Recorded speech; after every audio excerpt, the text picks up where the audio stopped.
evening. Welcome to episode 81. I have a bunch in my head actually today, so I'm just gonna roll with it. Um, I'll start by actually saying that earlier this year I got an offer to, run, manage, operate a publicly listed company.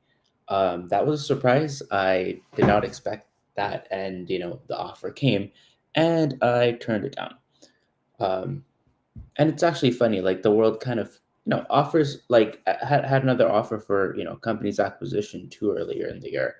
Um and there was a scenario where I would take it, but I was in a scenario where after speaking to investors, it other options were better. But specifically on like the public company option or opportunity, I among other reasons, the biggest thing that I think told me not to do it was that I did not really have a public facing experience or public facing persona. I'd been building that in some ways with like building a fintech company, speaking with investors, being open and transparent about everything that we do.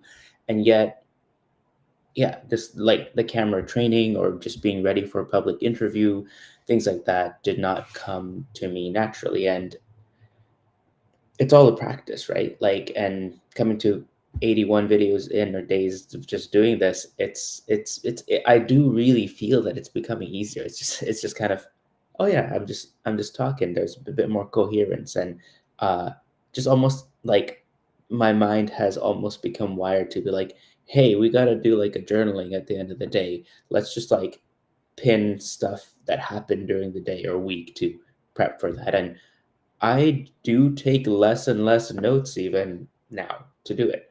Um, the mind is beautiful. I'm excited about this experience, and to top that off, what got me triggered on that? Right, like we were talking about doing like a token generation event, like a TGE for our company, and I mentioned that I had been practicing, showing up every day doing a video, and he's like, you know what? That alone, as a fact, makes me bullish on this on the project. So that aside, the other thing that's been extremely helpful and I think has fully culminated into um, what I've been able to build today with vibe coding. I've been a really big skeptic, honestly. I've been a skeptic of AI. I was the first to use OpenAI's chat when it was out. It was cool, it was great, it was fun, and I was heavily also disappointed by the capabilities that it had. I wanted more. I felt that it was at some point kind of stuck in that uncanny valley that we talk about, where it's like, oh, it's great, and my expectations are here where it actually starts to become useful for me. Well, today that all came full circle. I've been following Butoshi's work, and I shared on X or Twitter about the vibe coding I did today. Fantastic, honestly, and I'd say there was a lot of context that was built up into ChatGPT, but also the process was important and effective. In one of Butoshi's videos, he kind of put together like the style guidelines and then the instructions and then the PRDs. Like, what does PRD stand for? Product something document.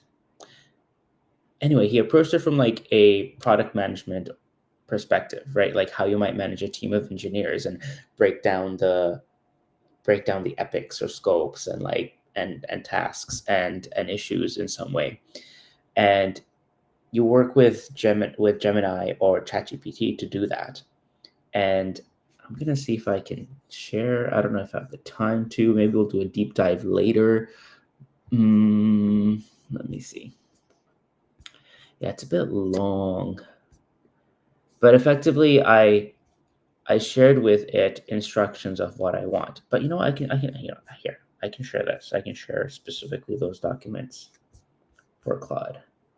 And I'll try to bring it center because my screen is just like this today.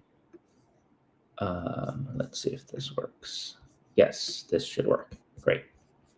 Share screen, entire screen. Um, duh, duh, duh. You know, maybe this is just better.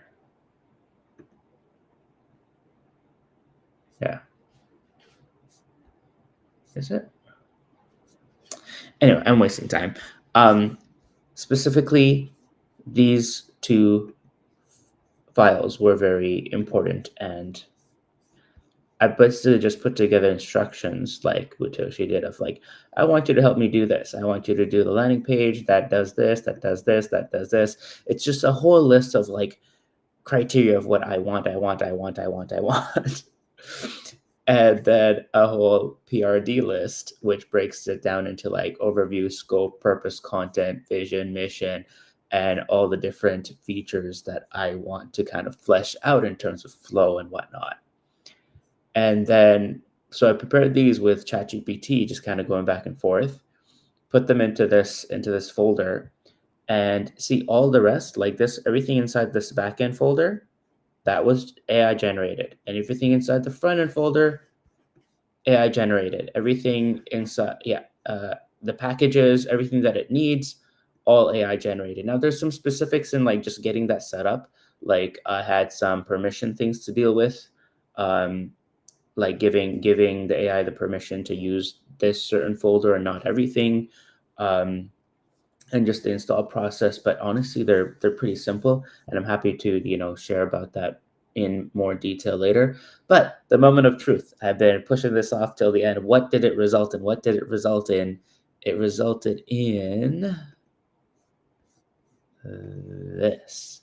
I swear to you, I did not write a single line of this. And it's like, it's actually really nice. Now, it's not like everything that I wanted to say, and there's stuff that I need to edit, but it's like, it gets you so started. Look at this. It's like, it's responsive. It does everything that I'm expecting it to do. I can, do you know how long it takes to just make some slider like this in the past? Um, just the form, everything that I wanted, adjust these things to get to the numbers that you might make a request for, more details you can configure, and then it just goes up and down.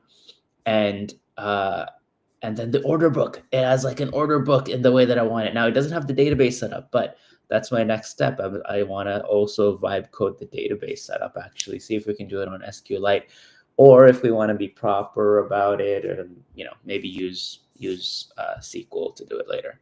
Again, I don't know if you guys can actually see this whole thing because I'm on the weird screen view, but I'll definitely do like a proper, better recording of, I think, the process maybe the next time, and share more. But yeah, the world's changed, honestly. And I was talking to a friend, I was talking to a founder friend about how we started, like when we started building our companies. We started before the AI revolution, and we really know what it's like. We really know what it's like.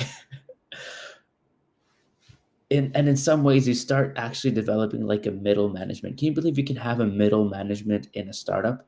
And it's like it's entirely like the founder's responsibility. Like I take responsibility for the fact that it developed, but it developed.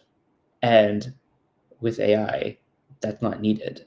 And you can cut that out, do a lot more.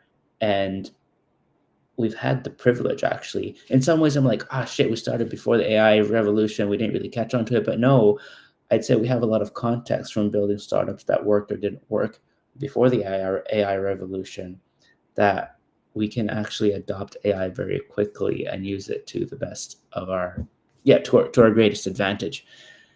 And I am converted. I am converted from being a pessimist to becoming a lot more of a, I mean, pessimist was never the right word, but I am much more bullish on the possibility and capability of AI improving even further, making our lives and jobs even easier. And I actually can't wait. Yeah, that's all I have today. Thank you for listening. Bye bye.